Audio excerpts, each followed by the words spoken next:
Zdravím vás pri dnešnom dieli.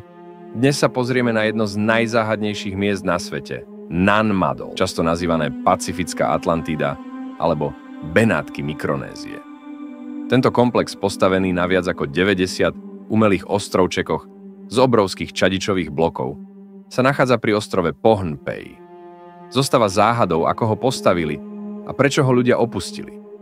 Jedným z najväčších tajomstiev je spôsob, akým sa čadičové bloky, niektoré vážiace až 50 tón, prepravili a umiestnili. Miesto nemá žiadne viditeľné lomy, kde by sa tieto kamene ťažili. A dodnes neexistuje jednoznačné vysvetlenie, ako ich starovekí obyvatelia presunuli.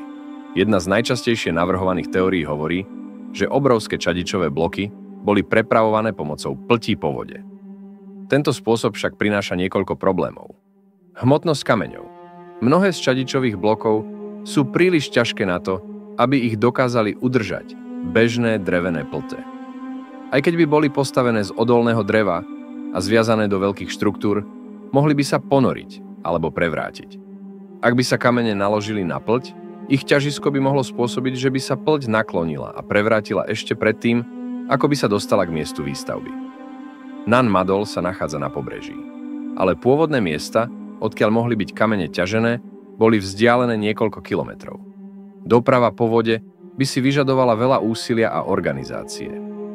Niektorí vedci tvrdia, že na podporu flotily mohli byť použité obrovské zväzky bambusových kmeňov, ktoré by zväčšili vztlak. No zatiaľ neexistuje dôkaz, že by tento spôsob bol skutočne využitý. Ďalšia populárna teória predpokladá, že miestni obyvatelia používali metódu podobnú starovekým Egypťanom. Kotúľanie kameňov po drevených kmeňoch. Tento spôsob by mohol fungovať, ale má svoje problémy. Nedostatok vhodného dreva. Ostrov Pohnpei je pokrytý hustou tropickou vegetáciou. Ale nie je známe, či tam rástli dostatočne veľké a pevné stromy na vytvorenie valcov. Bažinatý terén, pôda v okolí Nan Madol, je často mäkká a vlhká, čo znamená, že kmene by sa mohli zaboriť do zeme a stratiť svoju funkčnosť ako valce. Ak by boli kamene posúvané týmto spôsobom, muselo by byť neustále zabezpečené premiestňovanie kmeňov pred každý ďalší pohyb. Tento proces by vyžadoval obrovské množstvo pracovníkov. Neznáme technologické znalosti. V mnohých starých mýtoch a príbehoch po celom svete sa spomína schopnosť odľahčiť kamene, aby sa dali ľahko preniesť. Ak by sa v Nan Madole našli dôkazy o takýchto praktikách, mohlo by to prevrátiť naše chápanie histórie.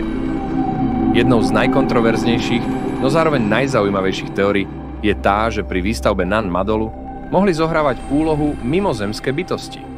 Táto hypotéza vychádza z viacerých podivných faktorov, ktoré si tradičné archeologické vysvetlenia nedokážu plne obhájiť.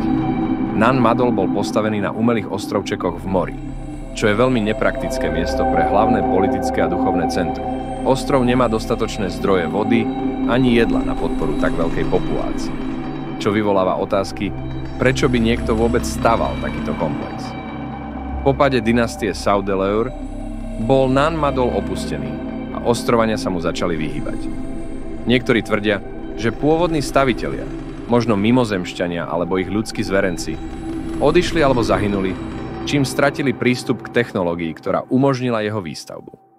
Niektorí teoretici špekulujú, že ak mimozemšťania nepostavili Nan Madol, možno tu pôsobila dávna civilizácia s vyspelou technológiou, ktorá sa neskôr stratila.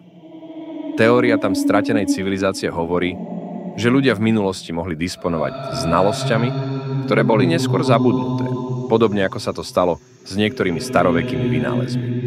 Hoci väčšina vedcov zastáva tradičné teórie o tom, že Nan Madol bol postavený pomocou primitívnych metód, existuje množstvo nevysvetlených otázok.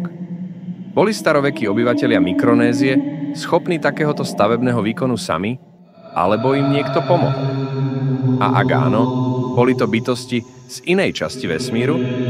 Nan Madol zostáva jedným z najzáhadnejších miest na Zemi. Možno práve preto, že jeho skutočný príbeh ešte nebol úplne odhalený. Ak máte tajomné miesta alebo záhady, o ktorých by ste chceli vidieť video, napíšte ich do komentárov. Vaše tipy ma vždy zaujímajú a môžu sa stať témou ďalšieho videa. Nezabudnite dať like a prihlásiť sa na odber, aby vám nič neušlo. Vidíme sa na budúce.